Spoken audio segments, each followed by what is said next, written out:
Hello everyone, welcome to my YouTube channel. तो देखिए, आज की हमारी क्लास मैथ पेडागॉजी यानी कि गणित शिक्षण शास्त्र सीटेट एग्ज़ाम सितंबर 2026 के लिए है। और इस वीडियो में मैथ पेडागॉजी के मोस्ट इंपॉर्टेंट प्रीवियस ईयर प्रश्नों को कवर करेंगे। सो आप लोग वीडियो पर कंटिन्यू बने रहिए और कंटिन्यू अपने एग्जाम की तैयारी करते रहिए। तो आइए देखिए इसमें पहला वाला क्वेश्चन। तो देखिएगा, यहाँ पे क्वेश्चन नंबर फर्स्ट कहा जा रहा है कि निम्नलिखित में से कौन सी संकल्पनाओं को डायनेस ब्लॉक के उपयोग द्वारा पढ़ाया जा सकता है। तो ऐसी कौन सी संकल्पना है जिसको डायनेस ब्लॉक के उपयोग द्वारा पढ़ाया जा सकता है। तो पहला वाला ऑप्शन देखिएगा यहाँ पे, योग स्थानीय मान व्यवकलन को, या फिर ऑप्शन नंबर सेकंड है कि योग स्थानीय मान और भिन्न को, या फिर योग व्यवकलन आयतन को, या फिर ऑप्शन नंबर फोर्थ है कि स्थानीय मान भिन्न और आकृतियों को। तो देखिएगा यहाँ पे कि डायनेस ब्लॉक, तो डायनेस ब्लॉक के आधार पर 10 ब्लॉक, डायनेस ब्लॉक आधार 10 ब्लॉक यानी कि संख्याओं का मूर्त प्रतिनिधित्व है, जो कि स्थानीय मान, योग और व्यकलन जैसी संकल्पनाओं को समझाने में सहायक होती है। और डायनेस ब्लॉक इकाई, दहाई, सैकड़ा और हजार को दर्शाते हैं, और इनके उपयोग से विद्यार्थी स्थानीय मान को आसानी से समझ सकते हैं। और योग के लिए ब्लॉकों को जोड़ा जाता है और व्यकलन के लिए हटाया जाता है। इसलिए इस क्वेश्चन का करेक्ट आंसर हो जाएगा ऑप्शन नंबर ए कि स्थानीय मान या व्यकलन को डायनेस ब्लॉक द्वारा पढ़ाया जा सकता है, यानी कि योग, स्थानीय मान और व्यकलन।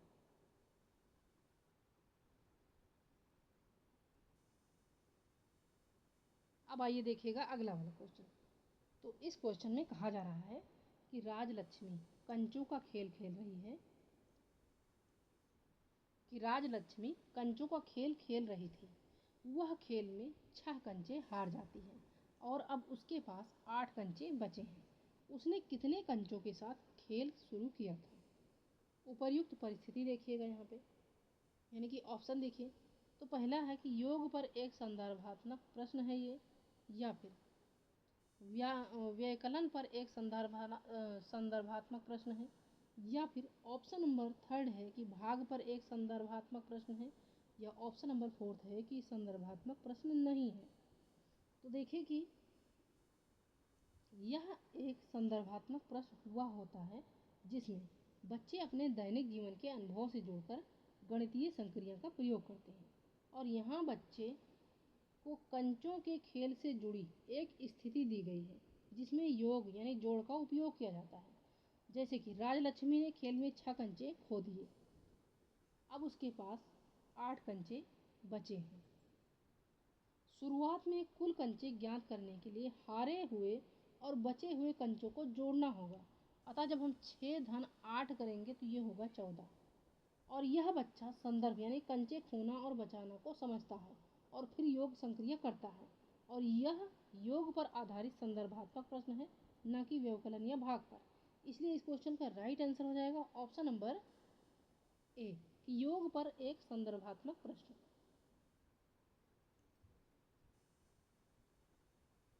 अब आइए देखिएगा अगला वाला क्वेश्चन। इसमें देखिए कहा जा रहा है कि गणितीय पहेलियों का उद्देश्य डाट डाट को बढ़ावा देना है। तो गणितीय पहेलियों का उद्देश्य ड्रिल एवं अभ्यास को बढ़ावा देना है, या फिर गणित में रुचि को बढ़ावा देना है, या समस्या समाधान कौशल को बढ़ावा देना है, या कलन विधि पर बल देना है। अब देखिएगा यहाँ पे 4 विकल्प दिए गए हैं, सही विकल्प का चयन करना है। तो पहला है कि ए और डी सही है, उसके बाद सेकंड है कि केवल डी सही है, थर्ड है कि बी और सी सही है, या फिर ऑप्शन नंबर डी है कि केवल ए और सी सही है। तो देखिएगा यहाँ पे कि गणितीय पहेलियों का उद्देश्य, तो गणितीय पहेलियों का उद्देश्य जो है तो ये गणित में रुचि और समस्या समाधान कौशल को बढ़ावा देना है, न कि ड्रिल एवं अभ्यास या कलन विधि पर बल देना। इन दोनों को नहीं है, केवल बी और सी सही होगा। इसमें देखिए गणितीय पहेलियाँ जैसे कि मनोरंजक गणित का हिस्सा हैं और ये समस्या समाधान कौशल और गणित में रुचि बढ़ाने पर केंद्रित होती है, न कि ड्रिल या कलन विधि पर। और पहेलियाँ छात्रों को तार्किक और सृजनात्मक सोच के लिए प्रेरित करती हैं। इनमें जो है तो प्रतिस्पर्धा नहीं होती, बल्कि दी गई शर्तों को पूरा करने वाला जो है समाधान ढूंढना होता है। और इसमें गणित से डरने वाले छात्रों में रुचि जागती है और समस्या समाधान क्षमता विकसित होती है। इसलिए इस क्वेश्चन का करेक्ट आंसर हो जाएगा केवल बी और सी। तो केवल बी और सी देखिएगा, ये है ऑप्शन नंबर सी में इसलिए इस क्वेश्चन का राइट आंसर हो जाएगा ऑप्शन नंबर सी। अब देखिएगा अगला वाला क्वेश्चन। इसमें कहा जा रहा है कि न्यूमैन के त्रुटि विश्लेषण के 5 नियम हैं। अब वे यादृच्छिक क्रम में दिए गए हैं, जैसे कि प्रश्न को समझना, गणितीय चिन्हों में रूपांतरण, सी है प्रश्न को पढ़ना, डी है उत्तर की प्रतिपादन करना, और ई है कि गणितीय कार्य विधियों का निष्पादन करना। अब सही अनुक्रम वाले विकल्प का यहाँ पे आपको चयन करना है। तो देखिएगा यहाँ पे सही अनुक्रम वाला विकल्प आपको चयन करना है। तो देखिए सबसे पहले यहाँ पे हो जाएगा कि न्यूमैन के त्रुटि विश्लेषण के 5 नियम हैं और वे यादृच्छिक क्रम में दिए गए हैं। तो त्रुटि विश्लेषण के सबसे पहले इन नियमों में हम क्या करेंगे, प्रश्न को पढ़ेंगे, उसके बाद प्रश्न को समझेंगे यानी कि सी ए, फिर गणितीय चिन्हों में रूपांतरण करेंगे सी ए बी, ठीक है, सी ए बी। उसके बाद हम करेंगे गणितीय कार्य विधियों का निष्पादन, फिर उत्तर की प्रतिपादित करेंगे, ठीक है। इसलिए सी ए बी ई डी। तो सी ए बी ई डी देखिएगा किस विकल्प में है, तो सी ए बी ई डी ये देखिए ये है ऑप्शन नंबर सेकंड में, इसलिए इस क्वेश्चन का राइट आंसर हो जाएगा ऑप्शन नंबर सेकंड। अब पहला चरण देखिएगा क्या होता है कि न्यूमैन के त्रुटि विश्लेषण के अनुसार गणितीय शब्द समस्या को हल करने के 5 क्रमिक चरण होते हैं। पहला चरण होता है प्रश्न को पढ़ना और शब्दों और प्रतीकों को सही ढंग से पढ़ना, और दूसरा चरण होता है प्रश्न को समझना, दूसरा चरण होता है प्रश्न को समझना, ठीक है, जिसमें कि पढ़े गए प्रश्न का अर्थ समझना। और तीसरा चरण होता है गणितीय चिन्हों में रूपांतरण, यानी समझी गई समस्या को उपयुक्त गणितीय संक्रियाओं में बदलना। और चौथा चरण होता है गणितीय कार्य विधियों का निष्पादन करना, यानी चुनी गई संक्रियाओं को सही ढंग से करना। और पांचवा चरण होता है उत्तर की प्रतिपादित करना, जहाँ पे प्राप्त उत्तरों को सही रूप में प्रस्तुत करना होता है।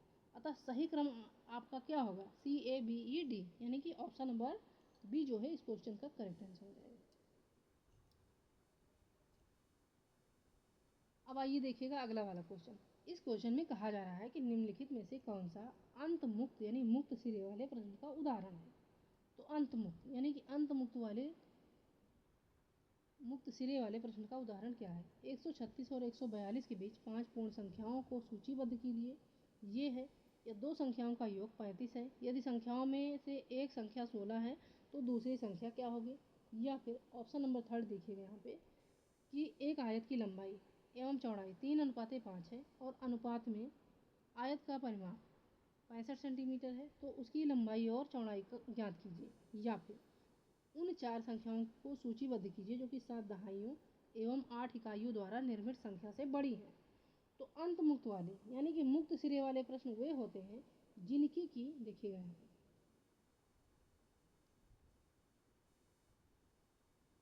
कि जिनके एक से अधिक सही उत्तर हो सकते हैं, और यह समाधान की अनेक विधियां होती हैं, और ये प्रश्न छात्रों में अपसारी चिंतन और सृजनात्मकता को बढ़ावा देते हैं। अब जैसे कि दिए गए विकल्प में पहला वाला विकल्प देखिएगा, तो पहला कहा जा रहा है 136 और 142 के बीच 5 पूर्ण संख्याएं निश्चित हैं। जैसे कि 136 और 142 के बीच में क्या आएगा, 137 आएगा, 138 आएगा, 139 आएगा, उसके बाद 140 आएगा, उसके बाद 141 आएगा, ठीक है। और यह बंद सिरे वाला प्रश्न है। उसके बाद देखिएगा सेकंड वाला विकल्प, तो सेकंड वाला विकल्प में दिया जा रहा है कि 5 और एक संख्या, देखिए सेकंड वाले में विकल्प में दिया रहा है कि योग 35 और एक संख्या 16 है, तो दूसरी संख्या 19 जो है निश्चित होगी, ठीक है। दो संख्याओं का योग 35 है, यदि संख्याओं में से एक संख्या 16 है तो दूसरी संख्या क्या है, तो दूसरी संख्या 19 जो है तो वो निश्चित होगी। अतः यह एक ही सही उत्तर है।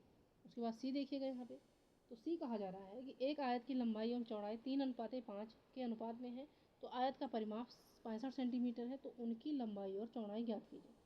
तो देखिएगा यहाँ पे कि लंबाई चौड़ाई अनुपात 3:5 और परिमाप 65 सेंटीमीटर से लंबाई 12 सेंटीमीटर और चौड़ाई 20 सेंटीमीटर निश्चित होगी। अतः यह बंद सिरे वाला प्रश्न है। लेकिन विकल्प डी देखिएगा यहाँ पे, तो डी जो है कि उन 4 संख्याओं को सूचीबद्ध कीजिए जो कि 7 दहाइयों एवं 8 इकाइयों द्वारा निर्मित संख्या से बड़ी हैं। तो यहाँ 7 दहाइयों और 8 इकाई बराबर 78 है, और 78 से बड़ी 4 संख्याओं के अनेक सेट संभव हैं, जैसे कि 79, 80, 81, 82, या फिर 100, 101, 102, 103। अतः देखिएगा ये अंतमुक्त वाले प्रश्न हैं, इसलिए इस क्वेश्चन का राइट आंसर हो जाएगा ऑप्शन नंबर डी। अब आइए देखिएगा अगला वाला क्वेश्चन। तो देखिए इसमें कहा जा रहा है कि निम्नलिखित में से कौन सा योगात्मक आकलन में सम्मिलित किया जा सकता है। तो योगात्मक आकलन में क्या सम्मिलित किया जा सकता है? क्षेत्र भ्रमण, सेकंड है सहकर्मी आकलन, थर्ड है सत्र अंत परीक्षा, या ऑप्शन नंबर फोर्थ है उपख्यानात्मक अभिलेख यानी कि रिकॉर्ड। तो देखिएगा यहाँ पे कि योगात्मक आकलन में सम्मिलित किया जाता है सत्र अंत परीक्षा। अब देखिए कि योगात्मक आकलन पाठ्यक्रम या इकाई के अंत में छात्रों के सीखने का सारांश मापन करता है। जैसे कि योगात्मक आकलन का उद्देश्य एक निश्चित अवधि के बाद छात्रों की समग्र उपलब्धि का मूल्यांकन करना है, और सत्र अंत परीक्षा पूरे पाठ्यक्रम का संक्षिप्त मूल्यांकन प्रदान करती है, इसलिए यह योगात्मक आकलन का हिस्सा नहीं है। इसके विपरीत देखिए कि क्षेत्र भ्रमण, सहकर्मी आकलन और उपख्यानात्मक अभिलेख रचनात्मक आकलन के अंतर्गत आते हैं, जो कि सीखने की प्रक्रिया के दौरान प्रतिपुष्टि देते हैं। लेकिन देखिएगा कि सत्र अंत परीक्षा तो योगात्मक आकलन में सम्मिलित किया जाता है, इसलिए इस क्वेश्चन का राइट आंसर हो जाएगा ऑप्शन नंबर सी। अब चलिए देखिएगा अगला वाला क्वेश्चन। तो देखिए यहाँ पे इस क्वेश्चन में कहा जा रहा है कि जब 45 को 5 से गुणा करने को कहा गया, तो जब 45 को 5 से गुणा करने को कहा गया तो एक छात्र ने 45 को 5 बार जोड़ दिया। अब निम्नलिखित में से कथनों में से कौन सा कथन दिए गए संदर्भ के संबंध में अति उपयुक्त है? तो पहला है कि छात्र के पास गुणन की संकल्पनात्मक समझ नहीं है, या छात्र द्वारा उपयोग की गई रणनीति उसकी सृजनात्मकता को दर्शाती है क्योंकि वह योग के ज्ञान के गुणन में विस्तारित करने में सक्षम है, या फिर ऑप्शन नंबर थर्ड देखिएगा कि छात्र द्वारा अपनाई गई उपयोग की गई रणनीति लिखित परीक्षा में उपयोग नहीं की जा सकती, या फोर्थ है कि गुणन के लिए औपचारिक कलन विधि के उपयोग को अनौपचारिक रणनीतियों के उपयोग से अधिक महत्व बल मिलना चाहिए। तो कहा जा रहा है क्वेश्चन में कि जब 45 को 5 से गुणा करने को कहा गया, देखिए तो एक छात्र ने 45 को 5 बार जोड़ दिया। अब कहा जा रहा है क्वेश्चन में कि निम्नलिखित में से कौन सा कथन दिए गए संदर्भ में अति उपयुक्त होगा। तो इस क्वेश्चन का करेक्ट आंसर हो जाएगा ऑप्शन नंबर सेकंड कि छात्र द्वारा उपयोग की गई रणनीति उसकी सृजनात्मकता को दर्शाती है क्योंकि वह योग के ज्ञान को गुणन में विस्तारित करने में सक्षम है।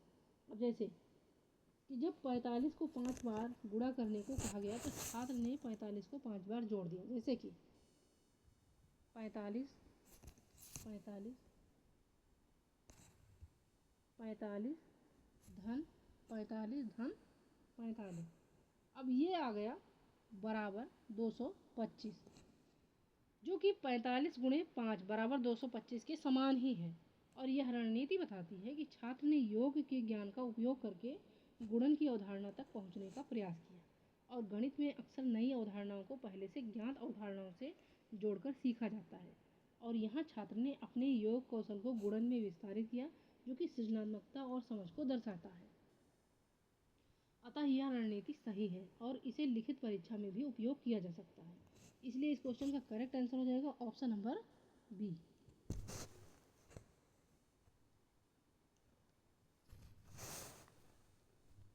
अब आइए देखिएगा अगला वाला क्वेश्चन। तो देखिए यहाँ पे इस क्वेश्चन में कहा जा रहा है कि राष्ट्रीय पाठचर्या रूपरेखा 2005 के गणित शिक्षण पर आधार पत्र के अनुसार आकलन को अपरिष्कृत विधियां गणित को यांत्रिक गणनाओं के रूप में देखने के दृष्टिकोण को बढ़ावा देती हैं। अब निम्नलिखित में से कौन सा दिए गए कथन के अर्थ की व्याख्या है? तो ऑप्शन देखिएगा यहाँ पे काफ़ी लंबा जो है क्वेश्चन है, काफ़ी लंबा ऑप्शन भी है। तो उसके बाद देखिएगा ऑप्शन, पहला वाला ऑप्शन है कि गणित में आकलन की प्रकृति ने गणित को केवल समस्या के समाधान हेतु कार्यविधि और अभिकलनीय संगणकीय कौशल को समाविष्ट करने के लिए के रूप में प्रस्तुत किया, या फिर केवल रचनात्मक आकलन विधियां ही गणित में आकलन का भाग होती हैं, या फिर अभिकलनीय कौशल यानी गणित शिक्षा का महत्वपूर्ण भाग है, अतः गणित विधियों के द्वारा मूर्त सामग्रियों का उपयोग करते हुए अभिकलन को पढ़ाया जाना चाहिए, या ऑप्शन नंबर डी है कि प्राथमिक स्तर पर गणित में अभिकलनीय कौशल की आवश्यकता नहीं होती, अतः उच्चतर कक्षाओं में इस पर बल दिया जाना चाहिए। तो देखिएगा यहाँ पे कि राष्ट्रीय पाठ्यचर्या रूपरेखा 2005 के अनुसार तो राष्ट्रीय पाठचर्या रूपरेखा 2005 के अनुसार आकलन की अपरिष्कृत विधियां गणित को केवल यांत्रिक गणनाओं और रटन प्रक्रियाओं तक सीमित कर देती है। अतः कथन का अर्थ है कि ये विधियां गणित को समस्या समाधान के लिए आवश्यक केवल कार्यविधियों और अभिकलनीय कौशल के रूप में प्रयुक्त करती हैं। और यह दृष्टिकोण बच्चों की समझ और गणितीय चिंतन को प्रोत्साहित नहीं करता, बल्कि केवल सूत्रों और तथ्यों को याद करने पर जोर देता है। और इससे बच्चे गणित को रटने का विषय मानने लगते हैं, जबकि एनसीएफ 2005 गणितीयकरण और अवधारणात्मक समझ पर बल देती है। इसलिए इस क्वेश्चन का करेक्ट आंसर हो जाएगा ऑप्शन नंबर ए, कि गणित में आकलन की प्रकृति ने गणित को केवल समस्या के समाधान हेतु कार्यविधि और अभिकलनीय संगणकीय यानी कौशल को समाविष्ट करने के रूप में प्रस्तुत किया। सो करेक्ट आंसर हो जाएगा इस क्वेश्चन का ऑप्शन नंबर ए।